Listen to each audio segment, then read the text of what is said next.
Hello. Just going to see if anybody is live. And as ever, on a Tuesday, I pop online and answer a couple of questions. Just any questions that anyone has that they want to throw at me. Just looking down because I'm trying to get live on the iPad as well, so that I can go live on Instagram at the same time, but I'm not sure I'll be able to. So say hi if you're there so I can see who's there, so I know I'm not all on my own. And if anyone's got any questions at all, then hi Gail, and please do pop them in the comments and I will answer 2 questions. Oh yeah, hang on a minute and see if anyone else is going to join us. I know that the football's on, isn't it? So a lot of people are probably watching football, but I find it a bit boring, if I'm honest. So I don't really watch it. Don't mind it, but hi Kev. Hi Gary. So on a Tuesday, always pop online for 10 minutes just to answer a couple of questions anyone's got. So if anyone has anything at all they want to ask me. And as always, I say appreciate if you would be happy to share the video, because you never know who else we may get popping on then. So yeah, if anybody at all has any questions, hi Judy, and give me a shout and let me know. I do get quite a few questions sent to me privately, which is fine. And then obviously I answer questions in my private coaching group, but I like to just pop on once a week in case anybody's got anything they want to ask that I may be able to help with. Hi Sammy. So yeah, if anyone's got any questions, I am more than happy to answer a couple of questions. Hi Mandy. May is still trying to help me log on to there, aren't you? She's still off school poorly, aren't you, kid? Okay, so anybody got... Sorry to hear that, Judy. Has anybody got anything they want to ask me? Anything you want me to talk about? Anything you want me to share? Okay, Gail, give me a question. Fire away. Fire away.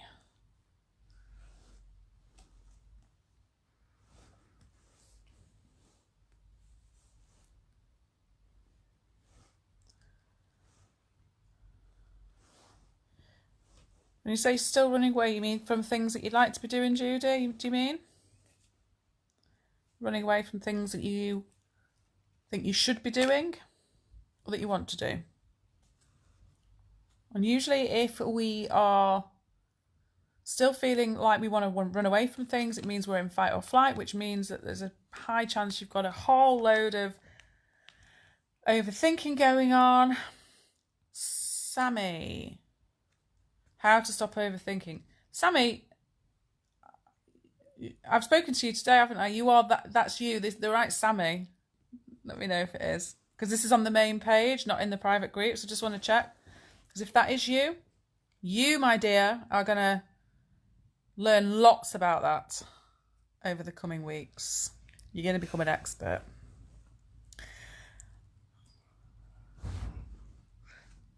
The only thing we're ever running away from, ever, is... Oh, yes, good, Sammy. Just wanted to double check. Well, you were going to be an expert, my dear. Don't you worry about that. The only thing anybody's ever running away from is not a place, it's not a person, it's not a thing, it's not a physical symptom. You're only ever running away from an illusion that you have created in your mind, in your head. Same way that fears and phobias works, same way with anxiety and stress and overthinking, that you create an idea and a story that there is something that is affecting you outside of you, and it never is, because you're only ever experiencing anything from the inside out, because otherwise we would all be anxious all of the time, wouldn't we? Yeah, so if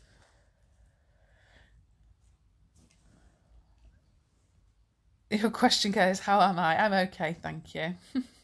I'm very good. Yeah, I can't wait either, Sammy. Honestly, once you learn more about this stuff, I promise you, you will see it so differently, which is exciting.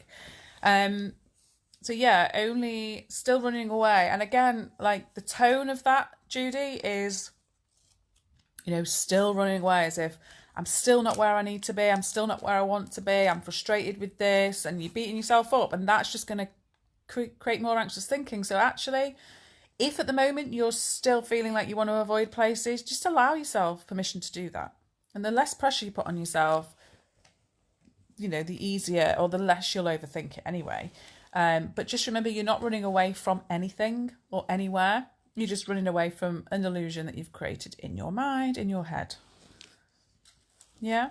So, I don't know. It crops up a lot with children, actually, that don't want to go into school, and they say that school makes them anxious. Well, if school made us anxious, then every single child would be anxious in school. So school doesn't make anybody anxious. However, people's thoughts about what's happening in school, thoughts about things in school, can create anxiety. Okay, you have something to share. Since your grandma passed away, you've been coping really well and crying lots. Good. I'm sorry to hear that she's passed, and it is really sad and it's really horrible. But well done you.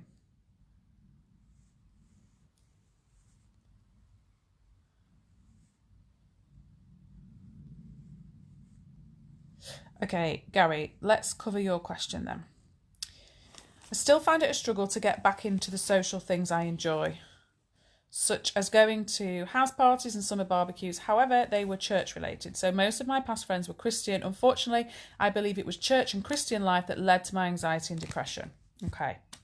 So I'm going to answer this from, okay, it doesn't matter. From, I want you to know I'm answering this from a really compassionate place, but I'm going to be upfront with you and I'm going to be honest with you, because I can only share what I know to be the truth, and in the hope that it will help you. So the church, Christianity, cannot make you anxious. Now, I understand where you're coming from, because you may be relating the fact that you felt like that around that. Now, it may be that your anxious thinking that created your anxious feelings was very much around Christianity and the church. And so for you, it makes sense that it's Christianity and the church that's made you anxious or depressed. However, it's actually your thoughts about them. You are experiencing those through anxious thinking. And in a way, when we have lots of anxious thinking, it's almost like it's our virus detector. I've talked about this before. It's our virus detector in our brain saying something doesn't sit right with me here. Something's not okay. I'm not comfortable. I don't like this. I don't want this. And so it was sending you a message, like you were telling yourself something, but then you got caught up on a whole load of overthinking about church and Christianity, potentially, and then at some point decided it was that was making you anxious, but it was only ever your thoughts about it. So some people may get anxious if they don't go to church because they believe by not going that makes them anxious. Some people will get anxious by going because they believe that they don't want to go and there's something about it that makes them anxious. But in both of those scenarios, it isn't the church or the lack of church that's creating the anxiety. It's the thoughts or your beliefs that you start to habitually believe about church or a lack of church. And the reason I say that with compassion, because I know it's really hard for people. Like, I hear it all the time. Like, people say, well, it was because I got bullied that I'm anxious. It's because of this that I'm anxious, because of that I'm anxious. And I get why people believe that. But it's that little misunderstanding that keeps people stuck and keeps people anxious. And the bit that's missing is realising that we really do experience everything 100% of the time through our thinking. So no places, no people, no things can make you anxious. You can have a lot of thought about them. You can have a lot of anxious thinking about certain things, which then creates feelings of anxiety, but it has to go through that filter in your brain first. You have to overthink it in order to have those feelings about it. And so you may be beating yourself up about what you should do, what you shouldn't do, you know, how you should go about it, what everyone else is doing, comparing yourself to other people. And I've said before, and here, the minute we compare ourselves to others, we're creating, what's the word? We're creating discomfort, we're creating misery in a way for ourselves. Because as soon as we compare, it's like, where should I be? Where shouldn't I be? And all of that creates a whole load more anxious thinking, which then creates anxious feelings. So the more you can explore and the more you can see for yourself, because I can say it to you and you may believe it, or you may think, yeah, maybe she's right, or you may completely disagree. But only when you explore it for yourself and have insights for yourself and seeing that that you are creating feelings from your thinking and that you are experiencing, like in every given moment, what we're experiencing is our thoughts. So in a way, I hope that brings you some level of hope that you're not damaged from your experience and you can move on from it.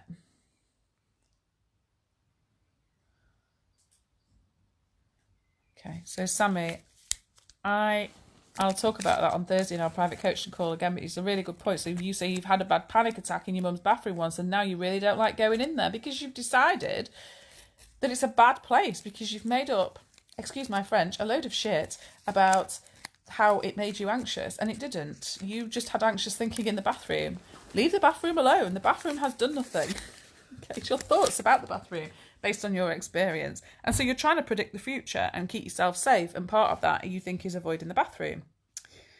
And it's not the bathroom, but you know that already. I know you do. So, and you will understand more about that as we go along.